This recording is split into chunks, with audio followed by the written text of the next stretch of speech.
Stop spending money on useless stuff. Our society is just so big on just buying just sneakers, dumb stuff you can't afford, but you're buying it for the gram. And I think that's a huge mistake and a big pitfall that this next generation is going to come into.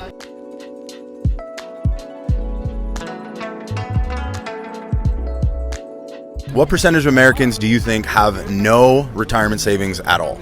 Oh, I think it's got to be 60% or higher. 60%? Easily, 100%. Stats say 30% have zero, but a lot of people are probably lying.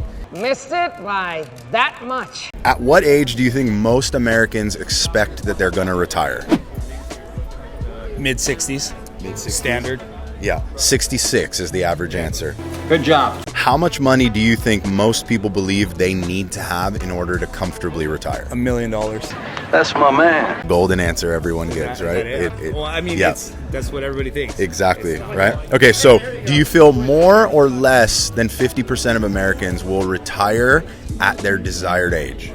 Not a chance. Not a chance in hell. Okay. Ouch. What's one piece of advice that you think you could give people to get closer to retiring when they want? Stop spending money on useless stuff.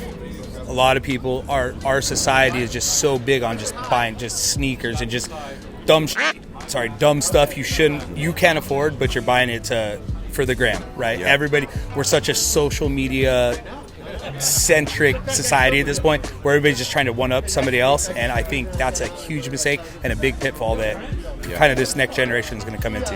That's a valid point. So basically, social media has brought keeping up with the Joneses to a whole nother level. Oh, it's beyond a whole nother level. Like it's back to the future. Like Mark, I didn't invent the time machine for financial gain. it's bad, in my opinion. So We look like we're at Back to the Future right here with this thing. yeah.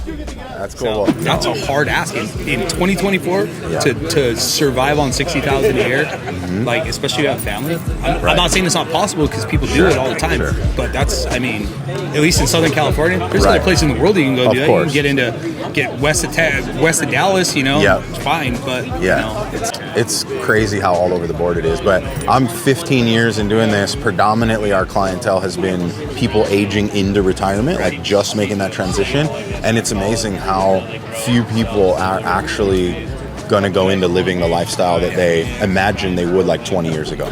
I'll give you a free little tidbit on this. I retired at 29, and I realized that I wasn't retired at 29. Right? So at 29, I got caught. I wanted more stuff. So now I have this crazy lifestyle. Granted, I make a lot of money in my current profession, my current businesses that I own. Yeah. But if I would have to eliminate 80% of everything in my life right now if I wanted to go back to live on the income that I put aside at 29 to take me till I die. So when you retired at 29, or like what'd you do to retire at 29? I own a very large music studio in Southern California. Hey yo, when the beat drops, that's when you start spitting, all right? I basically automated it. So I have contracts with all the major record labels in the country, and I just deal with them. It's mailbox money. It's just like having rentals. Nice. So as soon as I established that, bought a bunch of single-family homes when stuff was still kind of cheap. Yeah. And so that's it. So just literally just rent mailbox money. That was my retirement. Now I own a jet company. So I manage 5 Gulfstreams for several of. Sweet. If you look at the Billboard Top 100, the top 10, I manage 5 of their aircraft. I'm also a pilot, so I fly them around the world. I've never been on a private plane.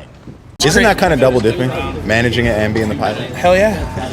Dude, we're here for the money though, you know what I mean? That's my money. But what I'm saying is, like, if you were to go back, when I retired, I lived right down here, like off Geneva. I had a little house down there, and I was stoked. I had a BMW 7 Series and an M3, and I was cool, right? But and you were 30, 29. Yeah, I was 29, and I'm 40 now. And between then and now, I've got a whole warehouse full of cars. I bought this just because it's cool, right? I've got a jet. Like, I have all this stuff that now I have to keep grinding to keep it going. Right. So from an investment category, real estate was your where you went all in. I actively buy. And would you encourage people to get involved in real estate today, right now? I don't think today is a good time to buy anything, just anything in general. My other big investments besides that is silver and gold rounds. So that ain't ever going anywhere. Yep. So I saw a crazy statistic yesterday that 1954, 10 1-ounce bars, 10 ounces. whatever it was, 10 gold bars at that time was equal to the median home price in the United States. And in 2024, that same 10 bars is equal to the median home price in the United States. Wow. I don't know if that's true. I didn't go back check it, but it's interesting. It makes sense to me. You should look that up. Yeah. Because if that's the truth, that tells you. Yeah. So what's your thoughts on the new age of gold is crypto, right? So that's how it's perceived by a lot of people. So that's a tough one because crypto is, I don't say fabricated, but it's fabricated value, right? There's no tangible asset behind it. So crypto is worth whatever he says it's worth, whatever he's willing to buy it for. Gold has intrinsic value forever. Like gold will never not be valuable. It's a thing that's not humanly possible, right? Yeah. Crypto could disappear like that. If the Fed says crypto's banned and it's illegal, I'm sure it'll spike, but eventually it'll die out if you can't buy anything with it. Right. Gold, that'll never happen with gold. True. In my opinion. So. Well, you heard it here. Start a record label, buy a bunch of homes, and then get toys. Small homes. Small homes. Yeah. Small ones. Awesome. Well, Thanks, hey, bro. dude, thanks for your time.